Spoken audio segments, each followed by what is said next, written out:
கண்ணழகி மீனாட்சி, கண்ணகி நீதான். நான் எங்கேயோ கேட்டது போல ஞாபகம். சிரிக்கும் நகைக்கும். இந்த நகைக்கும் சொல்றதுக்கு ரெண்டு அர்த்தம். ஒன்று போட்டுக்கிற நகை, அந்த நகைக்கும், கழுத்தில் காதில் எல்லாம் போட்டுக்கிற அந்த நகைக்கும் அப்படி சொல்றது வேற. நகை அப்படின்னா சிரிப்புன்னு ஒரு தமிழ் வார்த்தை இருக்கு இல்லையா, நகைத்தல் சிரித்தல் அப்படின்னு. அது மாதிரி சிரிக்கும் கண்களை கொண்டவளாம் அப்படின்னு சொல்லி இதுக்கு அர்த்தமா கேள்விப்பட்டிருக்கேன். கண்ணகி அப்படின்னா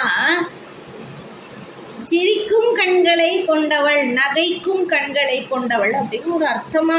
சரி, சிரிப்பு பாவனையை வெளிப்படுத்த கண்களும் சேர்ந்து சிரிக்கணும். ஆமா மீனாட்சி, கண்களுக்கு உயிர்ப்பு உண்டு.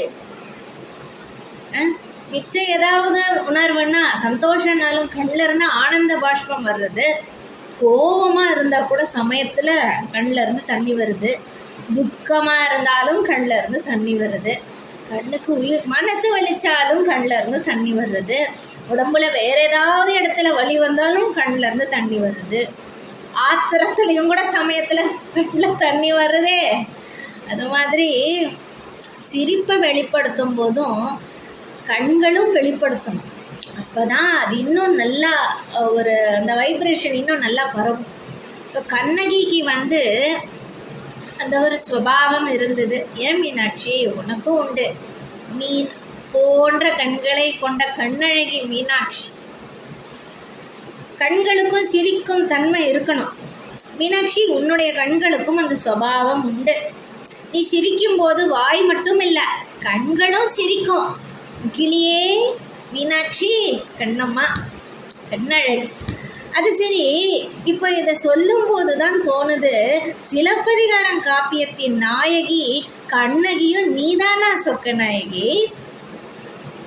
தமிழன்னை நீதான்னு முன்ன சொன்ன மாதிரி தமிழன்னை 5 பெரும் காப்பியங்களை தன் அணிகலன்களாக போட்டுருக்கா. அதில் அவள் கால் சிலம்பு தான் சிலப்பதிகாரம்னு கேள்விப்பட்டிருக்கேன். அதில் மற்ற எல்லாரையும் விட கண்ணகிக்கு தான் வெயிட்டேஜான ரோல். நீதான் மீனாட்சி கண்ணகி.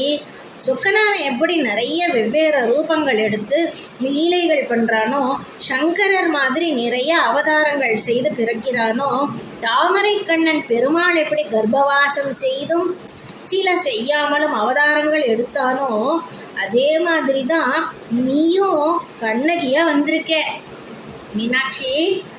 இல்லைன்னா எப்படி மதுரையோடு கண்ணகி சம்மந்தப்பட்டு இருந்திருப்பா? நீ மதுரையாளும் பேரரசி, மகாராணி, என்னோட ராணியும் நீதான் மீனாட்சி.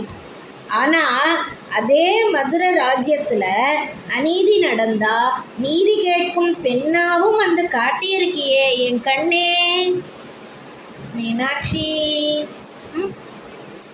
இன்னும் நான் பற்றி சொல்கிறேன்.